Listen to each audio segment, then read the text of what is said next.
Jew, you already know.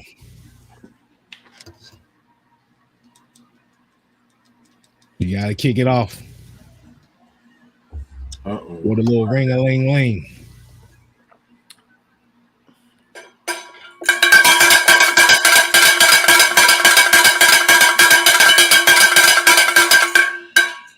We got it. What's going on, people? What's going on, people? Man, you are now tuning in to the Heavy Hitters post game. As you already know, y'all just recently just saw that the Atlanta Falcons finished the season by defeating the Tampa Bay Buccaneers 32-17. Now, I say, despite the fact that Tom Brady only played a half, really a quarter, he still owes his goddamn L. So we're Yeah, going to take it any way we can take it. he's not good at all. So, my brothers, Mike, what kind of stats you got for us already, man? You want to go? You gonna let you go Okay. ahead and read off the stats for the game? Well, I want to start with the most important stats real quick. Obviously, we have the man of the hour right now, Tyler Algier. He is on top of the Atlanta Falcons. Um, we're talking about all-time single-season rookie rushing record, which 1,035 just surpassed William Andrews, Julius Norwood, T.J. Duckett, Steve Broussard, Bubba Bean, and Tevin Coleman. So congratulations to your boy Tyler Algier for passing that. Also, Drake London. I wish he had the jersey on today because he just broke Kyle Pitts' rookie record of 68 catches, which sets a season. London obviously hit the 70 mark, but hey man, congratulations to those young fellas for doing an excellent job all year. They got off to a rocky start. Um, Mm-hmm. um, I think I'm going to kind of get into some big uh, stats. I think this is probably the biggest of them all because this is where I get to tell you sing this song and tell you. Me, me, me, me, me, me, me. I told you so. I told you so. Oh, I told. Look, let me speed it. Well, We told you so. We told you so. We told you so. We told you so. This is the reason why we say be patient. Things are gonna come together.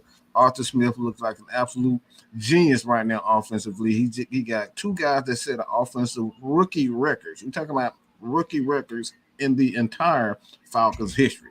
Okay, that's better than Julio. That's better than Robbie. Okay, both of those guys got their start here. Okay, so let's be honest about things right now. And not only that, Desmond really kind of got off to a slow start. That Todd Bowles off defense, they had him rattled. They had him rattled in that first quarter, but that's what great play calling and great coaches do. They kind of find a way to ease the defense. Kind of got him back in.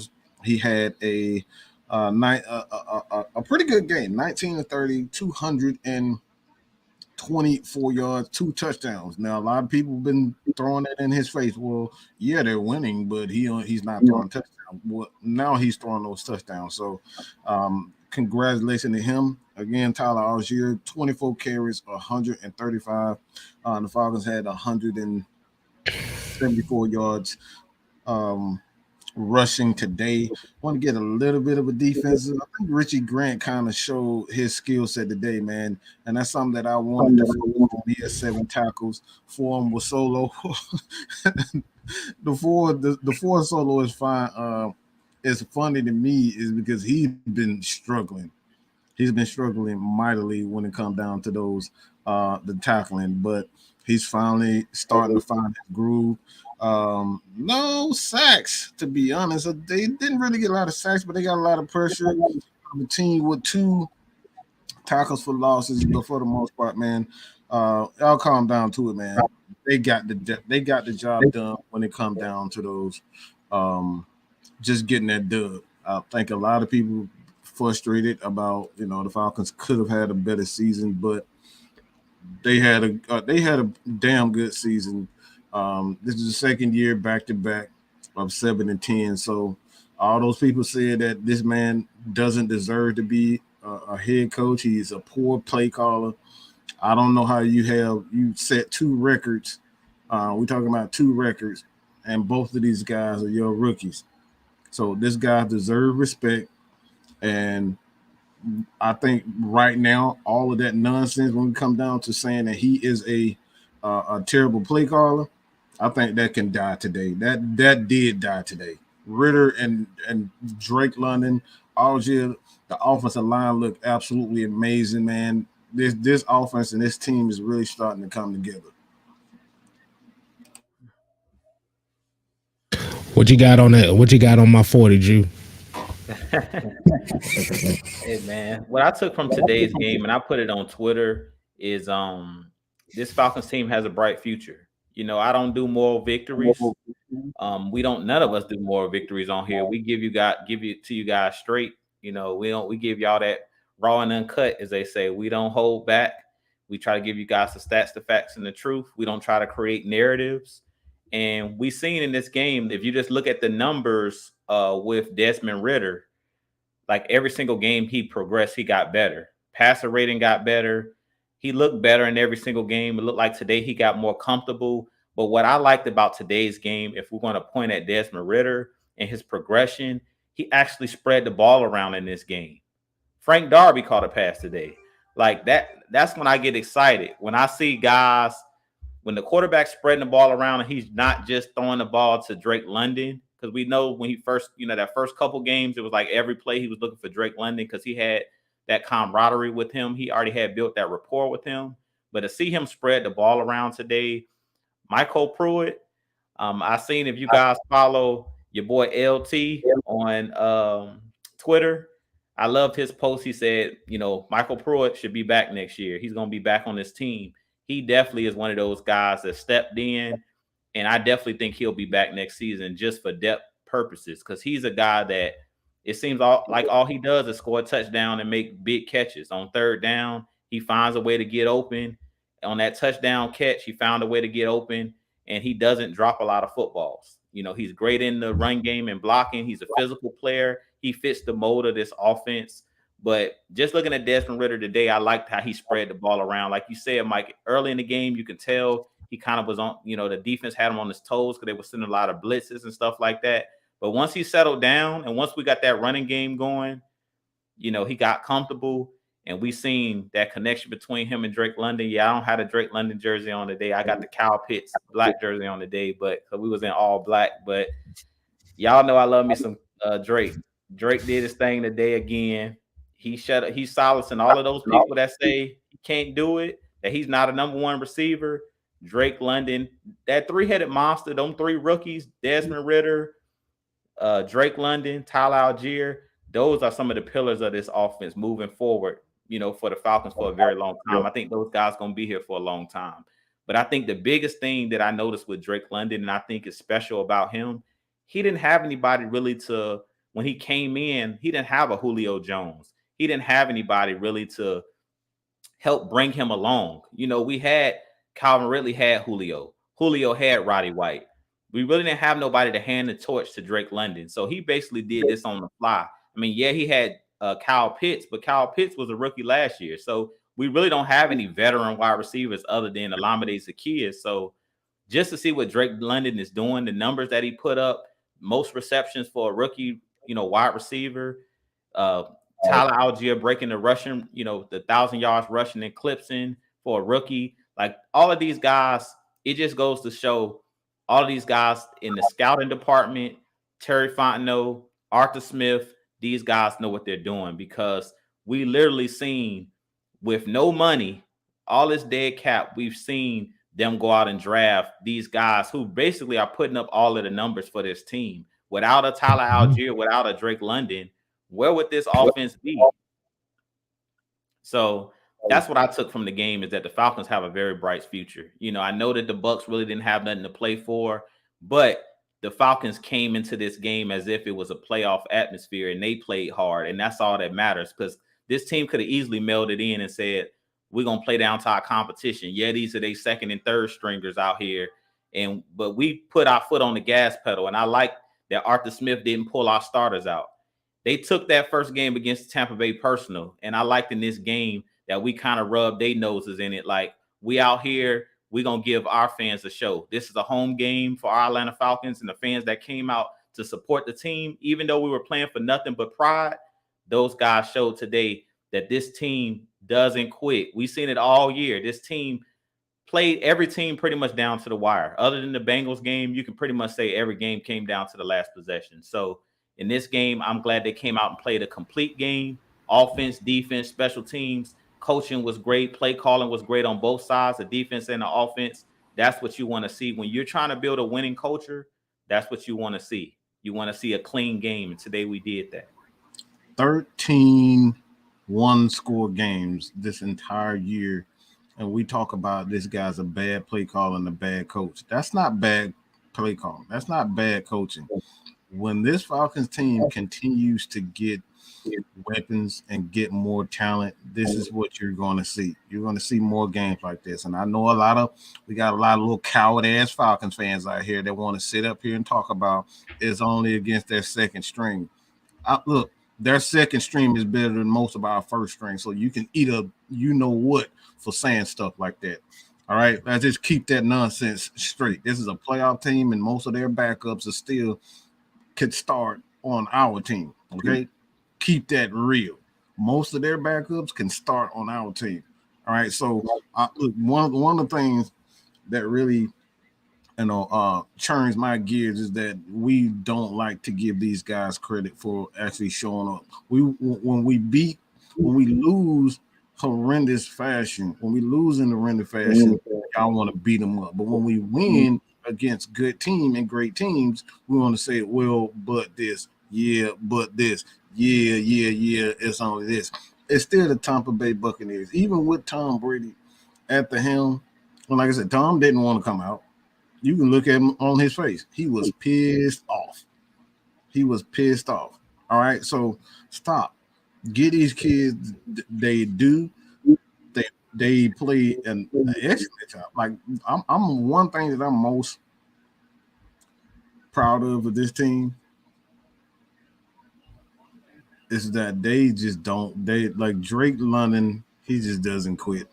He's had, if anybody's had a season where it could have been a lot better than what it is, this kid don't give up. He don't give up. He's had injuries.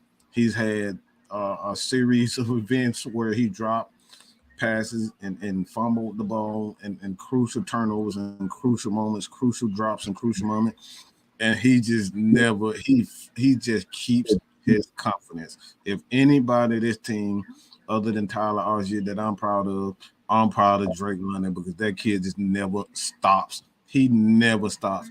Even when he fails, you can't kill his confidence. And those are the types of players that Arthur wants. He wants guys that are never gonna quit. Let's be honest on that. As soon as he snatched them sleeves off, he done became a whole nother animal. Let's keep it real on that. That is true. But yeah, man, it's and like you said, talking about the second stringers.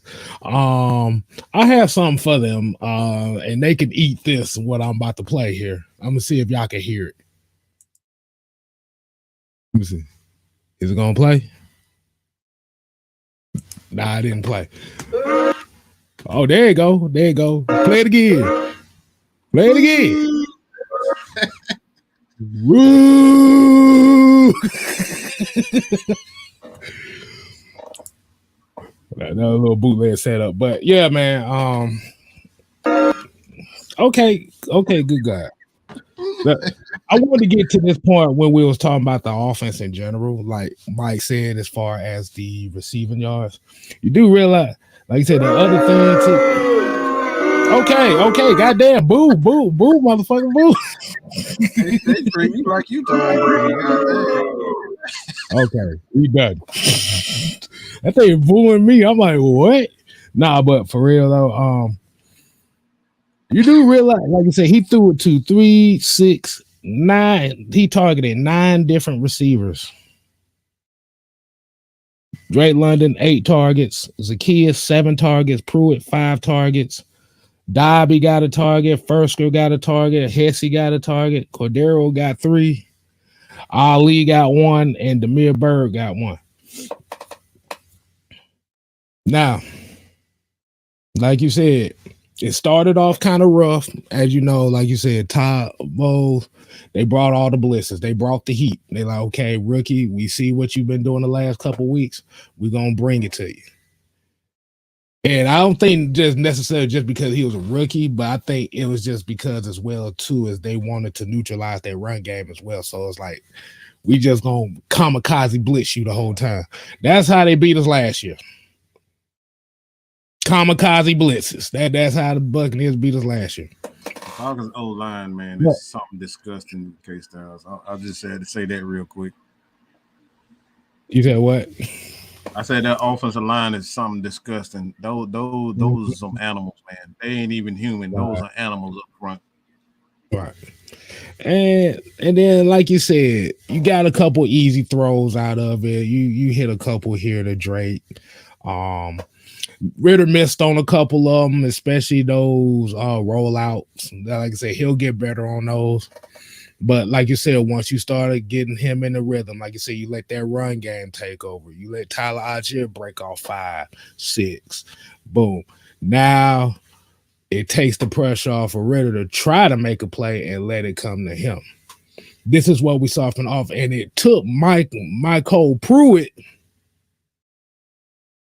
He had some big catches early on, which helped set that tone for this offense to move and do all this and bam, and bam. And then, like you said, second stringers, if I remember correctly, Antoine Winfield Jr., William Golston, Roaches Nunez. I don't know that's how you say that dude name, right? Trayon, JPP. They had what that dude named Bunton. What how you say his name? So they had 6 starters out there for majority of the game. So you can't say they played against a full second string. Yeah, Nunez Roaches, whatever whatever the hell his name is.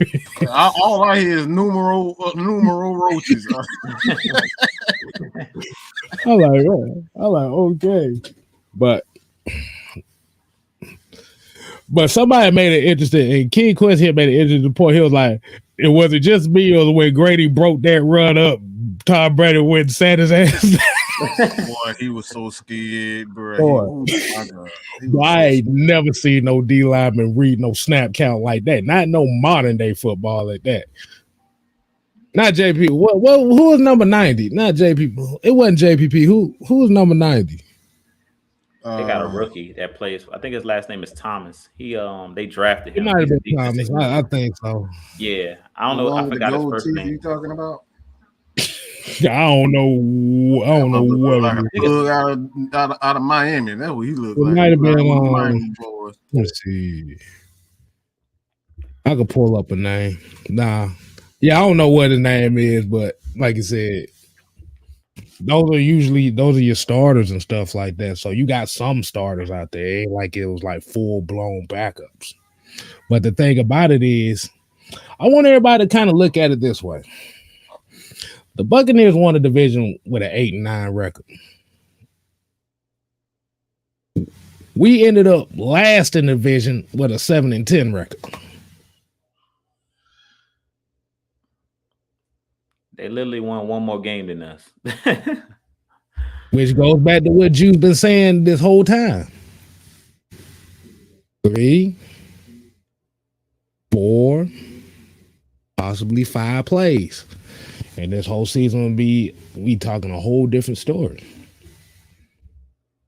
But it's also good to kind of look at it this way as well, as you giving these guys more reps to end the season so they can build confidence going on the next season. And that's how we definitely need to look at it. So we don't need to be talking about, well, you already know it's coming out like, okay, yeah, need a quarterback and we need to fire the head coach and all this stuff. Like, what's the point of that? Or we need a big name in free agency at the quarterback position. No. That's not how you build a team. Like Coach here said,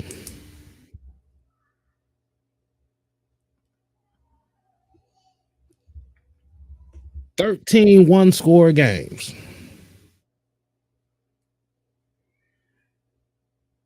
Facts.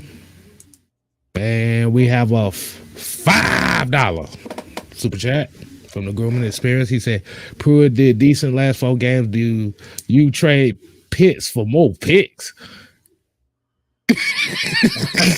We appreciate the $5, boy, but Mike Face said it all. Look at Mike Face. That's the answer. Exactly. No, they need speed. The Falcons need speed. Okay.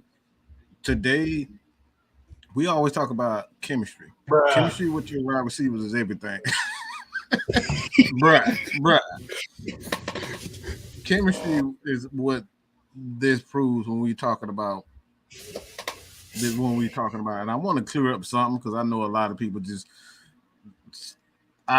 people just don't understand what we're saying when we say certain things. When we talk about chemistry, wide receiver, quarterback, tight end, it's all about chemistry.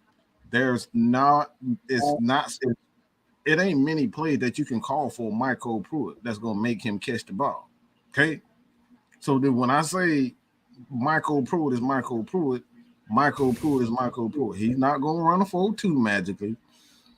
He's not going to magically shake a Jalen Ramsey or AJ Terrell. He's not. That's not his skill set.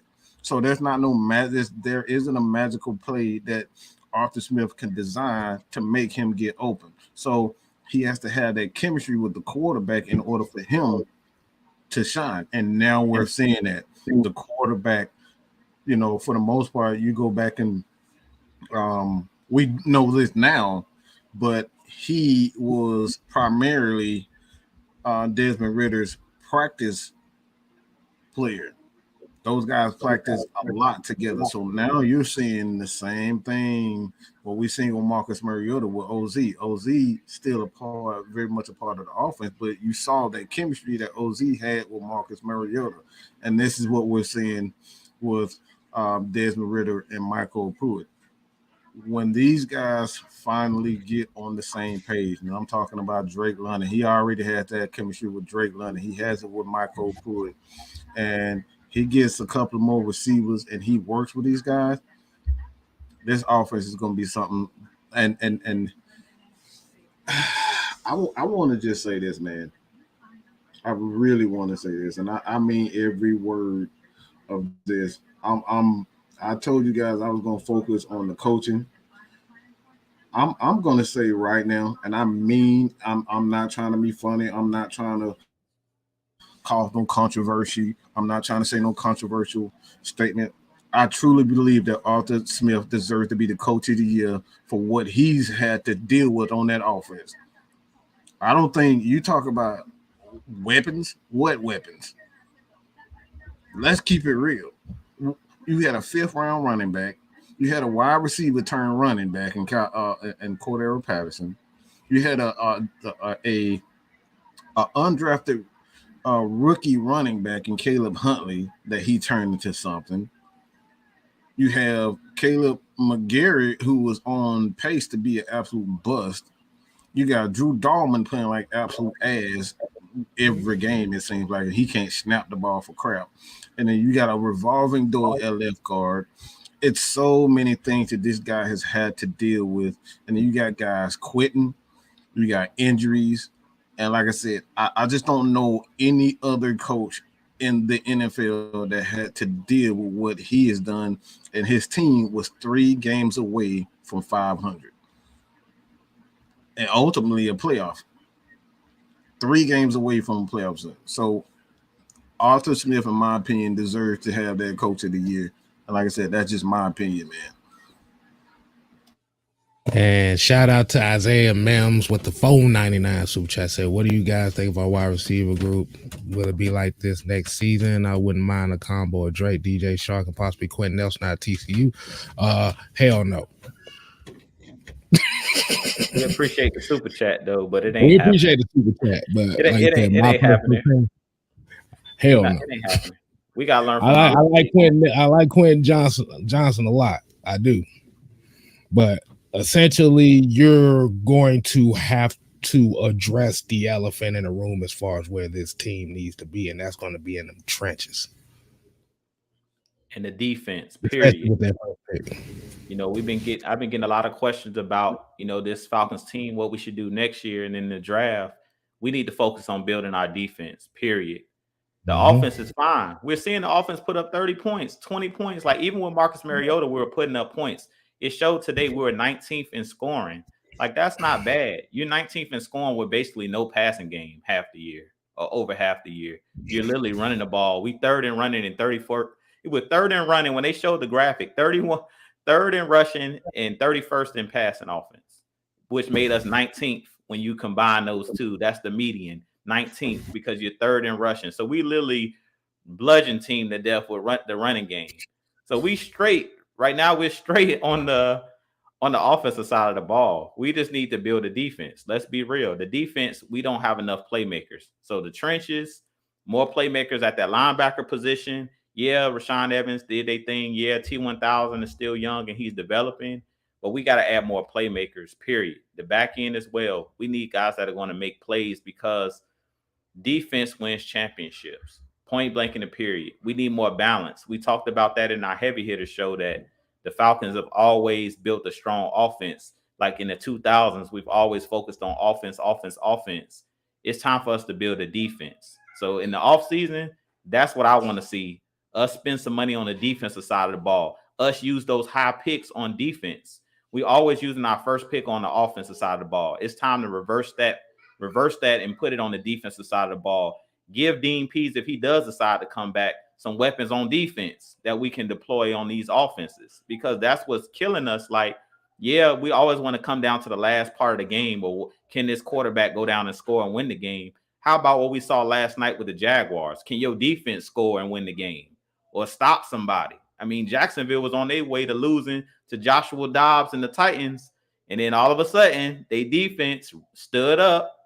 And, you know, we seen Josh Allen take it back to the house for the game winner, for the house call. So I want to see this Falcons team build on the defense. We need more dynamic players. I feel like we have the glue pieces as far as those role players, but we don't have enough guys that we like, okay, like a Drake London. We don't have a Kyle Pitts necessarily on the defense. You have your AJ Terrell and Grady, but outside of those two guys, which to me are the superstars on our defense, you really don't have a linebacker that you like other than T1000 when he develops. You don't have like a Ray Lewis. You don't have an Urlacher. You don't have somebody that everybody knows that's the playmaker. So we need to build. I would start with the trenches. You guys know I'm big on that. If we're gonna go get a free agent on the defensive side of the ball, I didn't realize it, but I was tweeting last night. Jeffrey Simmons, I'm backing up the go get the Brinks truck. Jeffrey Simmons, come to Atlanta. Oh, he's a free Simmons agent. and Grady. Oof. Yeah, I didn't know he was a free agent. Yeah, I didn't know he was a free agent until I actually seen on Twitter today they showed him crying in the locker room. They were interviewing them because, they got eliminated from the playoffs, and he talked about how bad he wanted it, that he's been injured all season. He shot his ankle up just to play last night in the game against the Jaguars, and he had to shoot his ankle up like half the season because he's been injured, but he played through his injury because the game is important to him. So that's the type of guy that I want to go to war with. And if you throw that big 300+ pound next to Grady Jarrett on the inside, bruh, everybody talking about Deron Payne. Give me Jeffrey Simmons for the Titans. I'm calling his phone and saying how much money he looking for. That's what we need here in Atlanta. We need that dude that's going to shut the run down, and he can rush the passer. He can do it all. He a jack of all trades. You want a foundational type player? Go out and get a Jeffrey Simmons. Forget these big name offensive players. Go get you some dogs on the defensive side of the ball. Once you can stop people, we know that we can control the clock with our running game. But if you're going to have a good running game, what does usually good running teams have? A great defense. Look at Pittsburgh. Look at Baltimore. The teams that have consistently great defenses, the way that you have that yin and yang on the defensive side of the ball, you got to be good as well. Because it's no use of holding the ball on with the running game, but then you don't have a defense that can stop anybody. We've seen games where we held teams under 20 points the last 6 or 7 games, and we still lost those games. Why? Because the defense couldn't get that last timely stop. So to go out and get a big defensive, star, build this defense.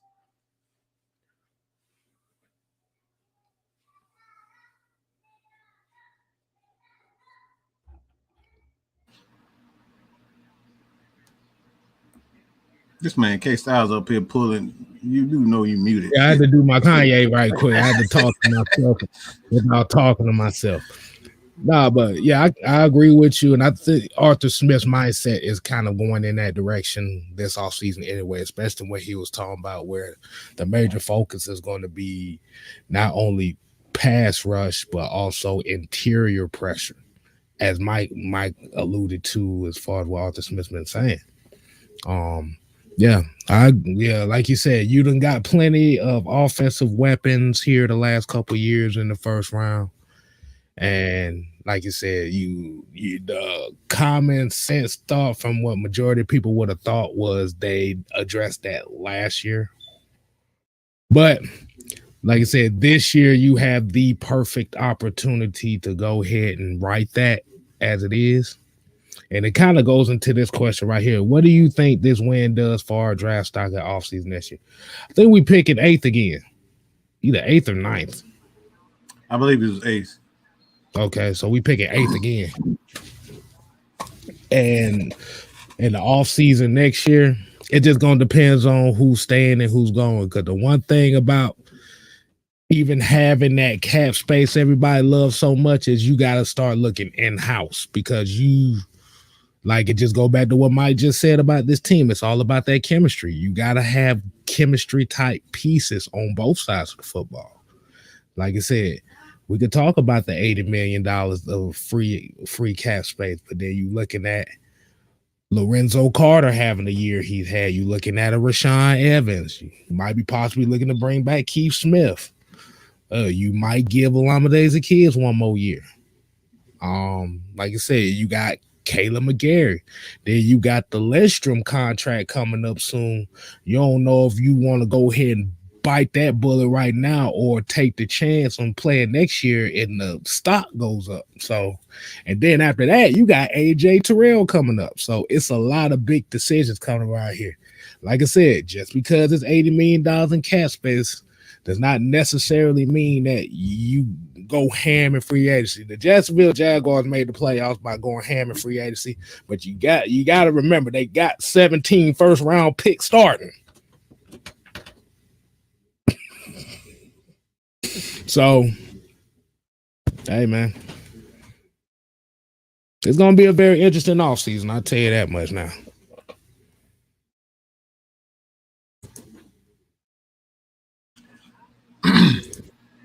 You want to get this from Red Swarm? Hold on, did you get that? You might well go ahead and clip that because. Oh, never mind. I got it. Is it Red Swarm or is it? Hold on, we got a super chat here. We got a couple of them. Oh, hold on. It was 2 of them. It was Red Swarm and then Kevin. Okay. Yeah, this was the first one I saw. Okay. My bad, Red Swarm. We're going to get to yours next. Say Ritter and the team made strides every one of his games, willingness to pull the trigger, made tough throws. Better Marcus Mariota, 2023, baby. Definitely appreciate that. Yeah. I think they said his quarterback rating started off from The first game where it was like 59.8, then it went to 85 the next game, then it went to 90 the next game. I think this game he ended up with like 126. So Sound like progress to me. Sound I like know a it. progression. Hey, look, hey, look, hey, Mike, what does Sabu do?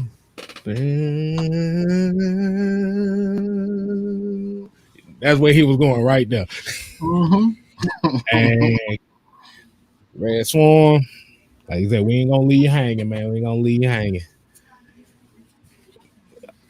If it decided to pull up on my end, he said with the 499, definitely appreciate that. Make sure y'all hit that like button. Make sure y'all subscribe as well, man. But Red Swarm said, I wish people would stop dreaming about Lamar, drive the quarterback, get rid of full season of work on timing with KP, Drake, and this whole offense will put up points.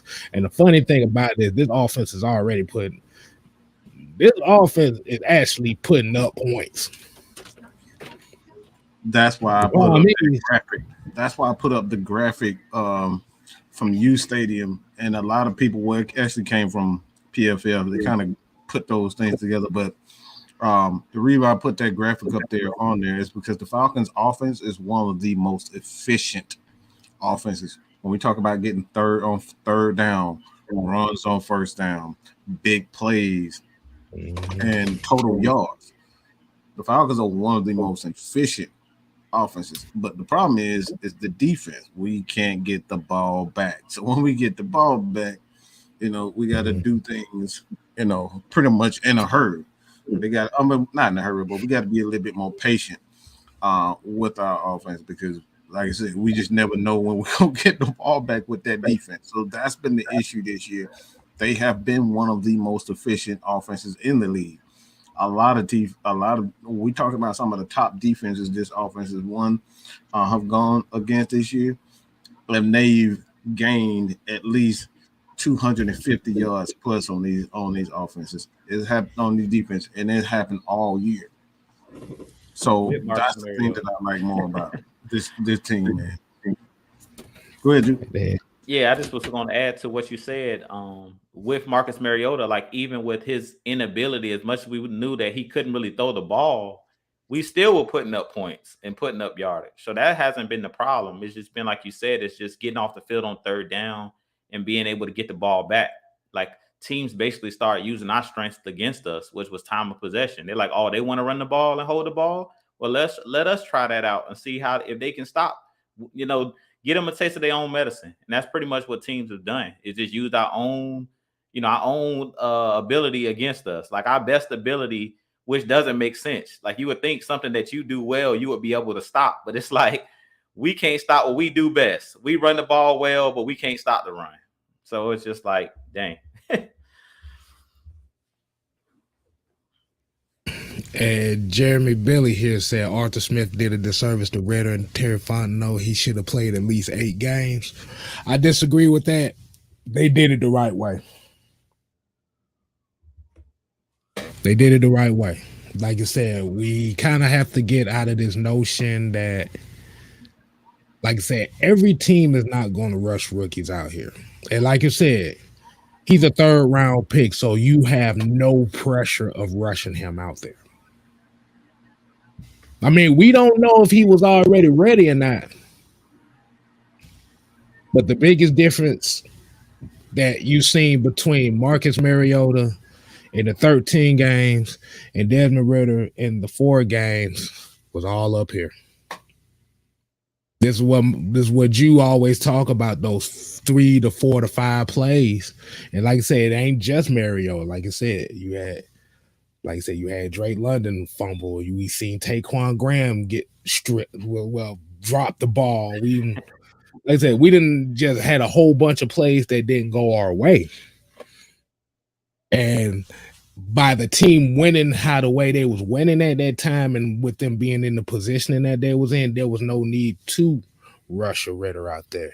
You actually did him a favor by doing that, because now you working with the cadence. You see Ritter with the cadence game now. You see him up here looking, adjusting plays. He had Kill. he had two guys last week jump offside. Two of them with the cadence, which you were talking about. And those are the things that you learn as a quarterback. And I want to just say this with Jeremy also. I understand the notion that people want to start the rookie out. But the thing is, we got to understand that he's playing with other rookies. This is an incredibly young team. Drake London doesn't have a Calvin Ridley. When Calvin Ridley was here, he was suspended, so he wasn't with the team. And this is what we got to understand. Cordero Hodge is the elder statesman as far as he and OZ. Those are the elder statesmen on those wide receivers. What are they going to really teach Desmond Ridder? You know what I'm saying? No, like I said, no disrespect to those guys, but they haven't had a ton of experience themselves. Their career is still going. So when you got these young guys, Michael Pruitt, he hasn't had a ton. He had like 2 years, good years in Tennessee. His career is still kind of going too. So like this is a young team. So these guys need snaps and they need to sit back. He needed to sit back and watch how Mariota did things and how he didn't do things, and he can add that to his game. This is the reason why it's important for young quarterbacks coming out of high school to get with guys like Chuck Smith, to get with guys like what's his name? The quarterback coach, but him and Drake went to Jordan Palmer. Jordan Palmer. This is why it's important to get with those guys, because maybe they weren't the greatest, but they can tell you they are the best coaches because they did a lot of things bad. But they can tell you what to avoid and how to really prepare yourself, because they didn't prepare themselves the proper way. So now that they got the right teaching, this is how Desmond Ridder can learn. And it's something that K-Styles always talk about. Mm-hmm. Like you said, it ain't always the skill set, it's the nuances like that. And like you said, even though you do need the field experience, there's nothing wrong with studying a little bit more, because you'll be able to cover all bases. Like I said, the very first game against the Saints, yes, the stat line looked very Mariota-like. But the main thing you have to look with Desmond Ridder is look at those fourth quarters. Look how and that's where you really want to judge him. This is where we've been judging. Everybody judges quarterbacks for a long time is the fourth quarter. And if you see the confidence in the throw, like I said, you see the cadences, the kill. He done cussed out Gossick ass about 3 times today that I saw. I'm like, what the heck? I totally missed that. I don't know how I missed it, but I missed it. Yeah, I don't know how. He cussed his ass out about 3 times today. Bro, that's what we see. Those are the things we were talking about with these quarterbacks. Right. Those little small details that we didn't see that with Mariota. Like I said, I didn't see him upset. I don't remember the last time I seen him upset. Yeah. So, but like I said, by you learning from coaches and you being close to the coaches, so you can get a little familiar with what you like to do and what they like to do. Now you're building that confidence within the coaching staff, and they showing you the stuff. The line calls. I'm about to say, y'all do notice he doesn't have a quarterback wristband on. Y'all do know that, right? There's a reason why. That's the biggest tell right there. He does not have a quarterback wristband for a rookie. Just saying, man. And one of the things that I say,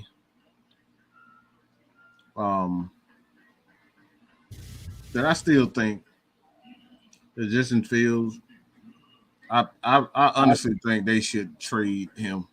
Like trade him now. I will get rid of him. And hear me out when I say this. If I was Justin Fields, I would demand a trade, because that organization is going to kill him. That organization, they don't care about him as a quarterback. Justin Fields has enough arm talent to be able to be a competent quarterback, but they're not they don't care about him being a quarterback at this point. They don't care about him actually having to learn the offense to sit back like a. And this is something that people always forget when they talk about Aaron Rodgers. When you talk about Patrick Mahomes, they always forget this part.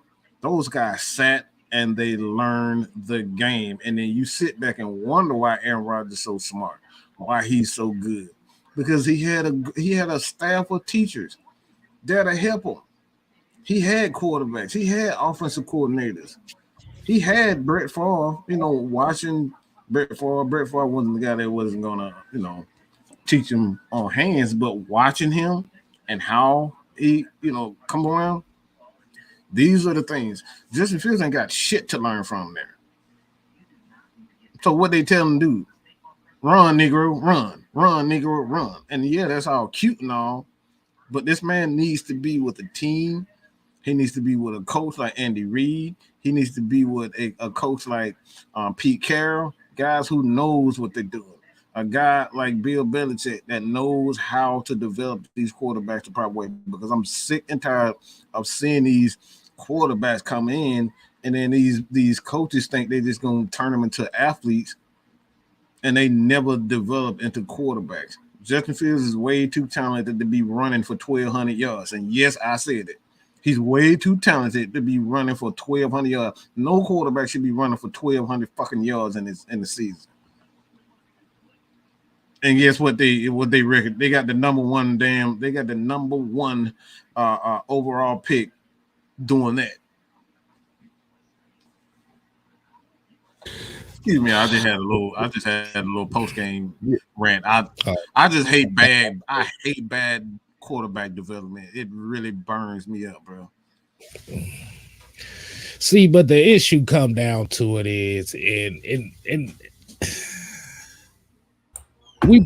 I ain't gonna say us, but there's a good percentage of football fans that puts mobility as the top of the chart as far as what a quarterback should be. Now, like I said, you got all the God gift ability and you got that like that. And this is one of the reasons why Ritter is not really as popular down here in Atlanta as a lot of people think, because you don't really see him run that. He really does not run that often. And shout out to Dre Harrison for the 20 spot. He said people are not taking into account that we're seeing a maturation of Ritter, and he would need is a full year. The positive how Arthur of AR played this is the team that still don't know Ritter's ceiling. Thank you, Dre. Appreciate that, bro. Appreciate that. And we got another one here. Tavon Watkins with the $9.99 super chat said, "Hear me out." Arthur brings in Henry, who has a cat friendly get a ties a second and third. Henry had his best years on Arthur Smith. Plus, you can put CP back at wide receiver. That boy got too many ties. He got too much tread on them ties. I'm good. Yeah, them knees. It just got Steven. It got Steven Jackson written all over. It's Henry, and it is enticing. But bro, I'm scared. I'm scared of these Todd Gurley and Todd Gurley and Steven Jackson. I done had enough of that. Nah, bro. We need some young. We need some young legs. Mm-hmm. Nah, like I said, Derrick Henry, like you said, that's intriguing, but hell, it is intriguing. I'm not saying no, but I'm scared. I can tell you, I'm scared. God damn that, I'm saying no. Plus, his contract is about to get I don't give a fuck. That boy got about 400. He got about 17,000 carries on his body. I'm good. Yeah, you're right. Yeah, I buy new tires. I don't buy old tires with tread only last about 3 months. I'm good. And I know I work in a tire warehouse, so I know. Mm-hmm. Oh yeah. Hey fellas, I think we missed the super chat too. Rakondo sent the super chat. I just want to give him a shout out. It was $4.99. I don't know if you guys get it. Put it up there, because I don't know why it didn't show up over here. Yeah. He just said he was he's excited about the off season. But I appreciate him sending us the super chat though, $4.99. I was about to say if you here you go. Here you go. I want to make sure I put some love. I always want to make sure I put some love on the super chats on the screen too. So, and this is one of my little player partner. Oh God, it's player partner right here. I'm sorry. I just looked at Derrick Henry contract, and yeah, man, they might be throwing him in the trash soon. That contract is actually $14 million in dead cap. Somebody could actually look to trade for him because the next season he only has 1 year left on that contract, and then he turns 30 in 24. So I'm hell no. Wow. That 30 running backs hit 30. Y'all know my rule with running backs. I said we're not taking no more veteran running backs. After Todd Gurley, after Steven Jackson, our luck. We don't have no luck when it comes to trying to do retreads. We done. Like K-Style said, ain't much tread left on them tires. I'm good. Like I said, he King Henry. I give him credit, man. He run hard in the mud, boy. But like I said, Steven Jackson and Todd Gurley ran for hell with the team they went before they came here, and you saw what happened there. That's that PTSD. I'm good on that. Yeah, I'm good, man. Got the A train. That's why I'm calling him now. From now on, Tyler Algier is the A train. We already got a freight train. We don't need another one. Nah, boy. Nah. If you talking about bringing in another running back, you may possibly need a guy who's more of the third down back. Like I said, they might have confidence in Avery Williams to play that role, but I want everybody to kind of notice something today, the last couple of weeks. Have y'all noticed that Cordero Patterson has not touched the ball that much? As what we've been seeing. I love it though. I love it. I want to ask everybody that. Y'all notice Cordero Patterson has not touched the ball like that much since then ready to go.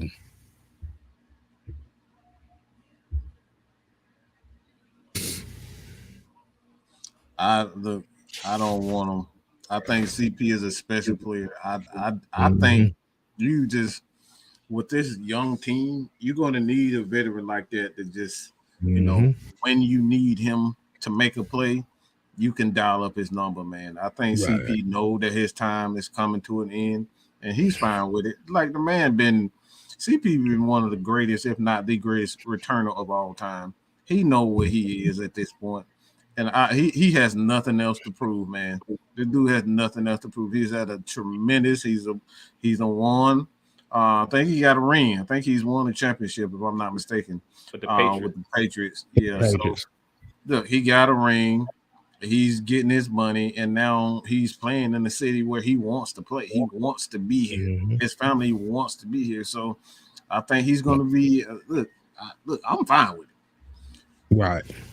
Like I said, instead of Derrick Henry, I would rather take one of these young running backs in here. And if anybody seen the video I put out earlier, like I said, if it was any running back of the top running backs in this draft, when I'm talking about the top running backs, Jahmyr Gibbs would be the perfect running back. Yeah, that dude freak. He got freakish. I know. Trust me. Trust me. I'm still crying about that right now. Don't remind me. But like I said, this year, unfortunately, like I said, if Jahmyr Gibbs would have dropped, and I don't see him dropping nowhere near second, third. Real quick. These damn Cowboys, boy. They are terrible, boy. Jesus Christ. They are bad, bro. They are terrible. They cowboy right now. They cowboy. Bro, jeez.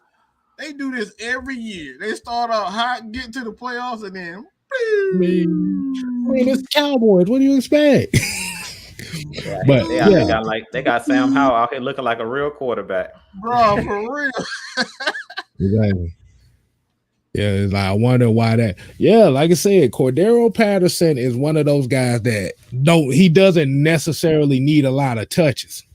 You don't have to have him run the ball toted 16 and catch 5 passes. Like you said, you got to remember he's gonna be 32 next year. So he's right there at that age where it's like we might want to calm down on the mileage a little bit.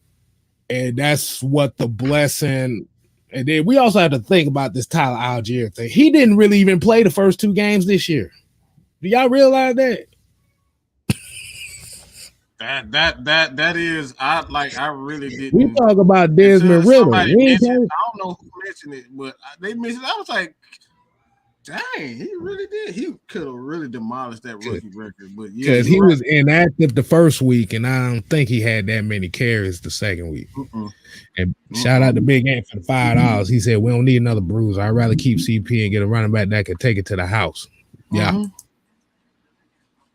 Y'all know my method. The new method for the Falcons is you draft a running back every year. I don't care what round you draft them in. But you keep rotating them in. We're going to have a stable. Ain't no more bell cows. So, Algier, I'm glad you got your 1,000 out the way. But we're going to make this a stable. We're going to have about 3-4 horses.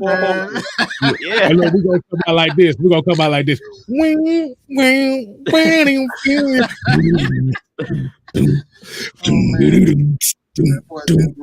Go ahead, number running back. Oh, gonna come out like the Godfather, but at the holes we got running backs. Yeah, man. We gotta have a stable, man. We can't forget this one running back and run them in the ground. And if you're gonna do that, run them in the ground while they're on their rookie deal, and then let them go. That's what the Patriots do. That's the smart way to do it. I mean, but I'd rather see them just bring in a stable of guys so you don't wear nobody down. Because I don't want to see Tyler Algier get ran into the ground under his rookie deal. Because he a 5th round pick. He ain't making no money right now anyway. Like, for what he did this year, the Falcons stole from this man. This man came out here and gave us, dang near was an all-pro. Did all of that as a rookie. And he's probably making, if we look up, he probably ain't making no more than $2 million his whole, for the next 4 years, this dude ain't making no money for real. So I'd rather them bring in some more running backs. And then just like we're talking about CP, keep Tyler Algier fresh. Because if you guys notice, the only time I seen them actually taking Tyler Algier out was when he was tired. Once he got the record, I really think they were trying to get him the record. Once he got the record, you seen CP come in. And I don't know if you guys noticed, every time CP rushed the ball, he was looking to the sideline like, am I coming out or what? Like, he won't even in, consistently. So, like I said, this year, draft another running back so you have a stable of them guys and you keep those guys fresh because these guys deserve to get paid. Don't get me wrong. I want to see all these guys get their money, but ain't no more paying no $20 million, $30 million to no running backs. Them getting paid. Yeah. Tyler Algier is getting paid just under $4 million. So it's about $1 million a year. Okay. For 4 years. Hey, look! I know everybody wants Jalen Carter, so I guess Mike, you might need to tell Todd Machete to keep slandering him so he could drop to him. Yeah, please keep slandering him. Yeah, like do it. We need that big son of a gun in the middle. Yeah. But yeah, man, it's like I said, that's good for CP. Like I said, let him be more of his natural role, like you said, just 10, 15 plays, maybe 10 touches. Like you said, be part of that train, that stable. We need that. I don't want Tyler Algier to have one of them Jonathan Taylor seasons where all of a sudden he ends up hurt. I don't want that shit. No. Give me some more running backs. And if we like you said, we treat running backs like pass rushing over here. Yeah, I didn't mean to cut you off. We kind of did that this year. People forget Damian Williams was on this team for that reason. Yeah. And he got hurt. Like when we say that Tyler Algier was not active the first game, it's because we had Damian Williams. But remember, he got hurt. Like the first play of the first game, he got hurt against the Saints. And then they end up cutting him. So that was kind of their idea of what I'm saying. Like they had a stable. You had CP, Damian Williams, Tyler Algier, and Avery Williams. And you had Caleb Huntley. So we really had 5 running backs on the roster.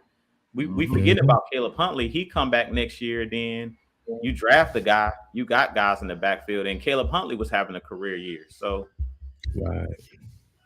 But I might want to go ahead and wind this thing down a little bit. I just want to give y'all a good little hour of the heavy hitters. This is the final post-game show of the year for your boys. Definitely appreciate everybody tuning in as usual. Like you said, you got the AFN crew. You might be getting the post-game show coming up with them afterwards, and we're gonna set this week off right. Like I said, y'all make sure y'all go ahead and leave y'all questions. We gonna, you know how we do it every off season. We Q&A it like a mug. Like I said, you make sure you go subscribe to Mad Mike Sports, Utah Sports, 6-Man K-Styles. As we already know, man, the off season has officially started for the Falcons, and they've exceeded expectations, and they can only build from here. So, y'all got any last words y'all want to say, man? I just want to put a quick plug out there because it's a couple videos that I'm gonna drop. First one, I was talking about Jeffrey Simmons. Y'all stay tuned. Possible free agent signing. I'm definitely gonna drop a video on that. And I officially started my prospect video. So stay tuned. We hitting the trenches heavy. Y'all know how I get down. We starting with the trenches, and it's a couple players I already then looked at. So y'all stay tuned because we got some prospect videos that I'll be dropping, and we all gonna be dropping a lot of videos on the guys that's in this draft. But it's some guys that I already seen that I'm excited about for the Falcons at that 8 pick that they can take. But it's pretty deep. I've seen about 3 to 4 prospects already that I've already gotten in depth, like looked at some tape on these guys. And there's some guys here for the Falcons if they want to improve the trenches. There's some guys here that we can definitely improve the trenches. But stay tuned because we'll have a lot coming for you guys now that the season is over. I try not to drop too many prospect videos while the season is still going out of respect for the team and stuff like that. But now that it's officially ended, y'all stay tuned because we got a lot of content coming for you. And y'all might get a couple of them a month from me.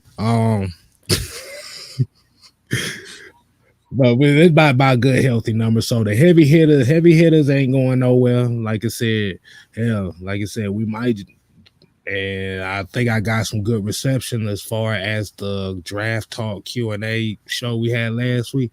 You might get the heavy hitters draft talk shows coming up here once a month or something like that. So, like I said, we got linebacker prospects, we got safety prospects, defensive end, edge rushers, O-line. We gonna do them all. Oh yeah.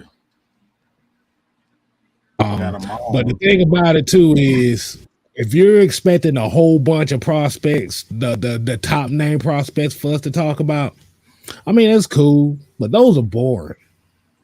When we talk about the Miles Murphys and the Jalen Carters and the Tyree Wilsons and all, those are boring because everybody's talking about them. The same stuff. Right. Everybody talking the same 4 or 5 prospects. We want to give you some prospects that I know y'all don't give a damn about. We just saw Mike give a tight end prospect I never heard of. I don't think I do it. His arms are built like a praying mantis. That's all I saw. But then I went and looked at him. I'm like, yeah, that's interesting one right there. That's a late round pick. I gave you another one myself. The Jahmyr Gibbs video, that was pretty much a Q&A video, so that really doesn't count. But I got one coming up soon, just as Drew got one coming up soon, as well as Mike got one coming up soon. Oh, definitely. All right, that's all for y'all fellas. Oh, absolutely, man. Outside of that, yeah, you guys going to see some wrestling stuff on the channel, so do not fret, my pet. We're still doing Atlanta Falcons, but I'm a huge wrestling fan, so you might get some wrestling shows from us. Oh, so we're gonna have wrestling segments now. Absolutely. Absolutely. I'm just glad I ain't got to dress up in gold dust paint. I'm good. Nah, we don't need to do that. I'm like, nah, bro, that's all right. So if that's all, man, like I said, we definitely appreciate y'all, man. As y'all already know, the grind doesn't stop, man. Just because the season's over for you boys, heavy hitters. Hey, man, that means we just keep on going, man. We got What's the Word, Dirty Bird coming up. You know, that's Jude, that Jude's joint. You know, you got that coming up, off-season show. Like I said, the 6-man convo never ends. The Cooler Talk Monday never ends. And hey, like I said, y'all make sure y'all leave y'all questions. Make sure you leave your suggestions. Make sure you subscribe. Because at the end of the day, man, we all we got. We are the 6%. We are the 6%ers. Well, now that Lamar Jackson's possible free agent, we are the 4%ers right now. But like I said, we just appreciate it. It's been one hell of a season doing this thing with y'all as usual, man. Like I said, a bunch of ups and downs. Unfortunately, the Falcons didn't make enough plays to get into the postseason. But when you start out, when your expectation is 2-15 and you end up 7-10, you literally ended up 7-10 with a worse roster than you had last year. So that says something. So, y'all just stay tuned, man, because we got a lot coming up for y'all. And as we always say, people, we ain't here to play. Oh, no. We here to stay. Ooh, yeah, nigga. Hold on. Wait a minute. Since it's the heavy hit, we got to give it to him one more time. Let's give it to him Let's give him the sounds one more time. Dakota is so bad. Jesus Christ. If they decide won't play, give him a little sound on one more time. DJ K Styles on the heavy hitter tip.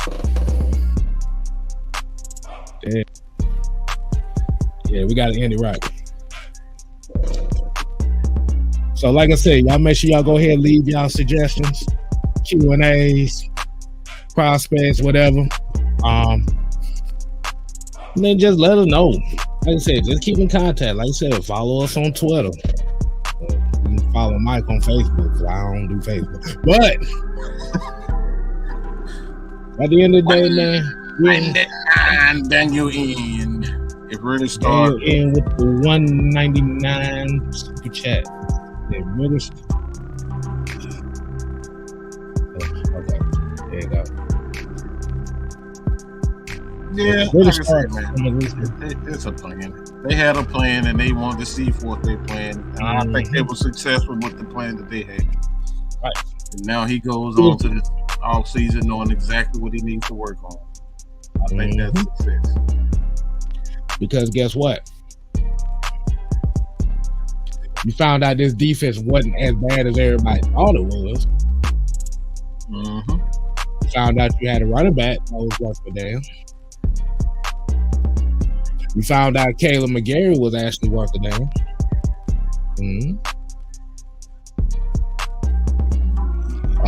Like I said, found out Trey London is your future number one. So there's a lot of things played in tune. So, by the power invested in the heavy hitters. Unless you got one more thing to say. That's it. Come on back, Bean Peas. Come on back, Bean Peas. We need you one more season. Run it back. Run it back. Hold on. Run it back. And coach says he's going to be live at 6:05. So y'all got about 20 minutes. I got about 20 minutes to tune on over to AFN. Make sure y'all go to Coach Unchanged channel. Make sure you show some support on his channel. I'll drop that in my community tab so you guys can subscribe to that channel. He's gonna have an open chat for y'all, so y'all can go in there and talk with the coach. Talk with the real coach. Real coach. Real coach. Real X's and O's. Ouch. I done hit my hand on the damn mic. My bad, y'all.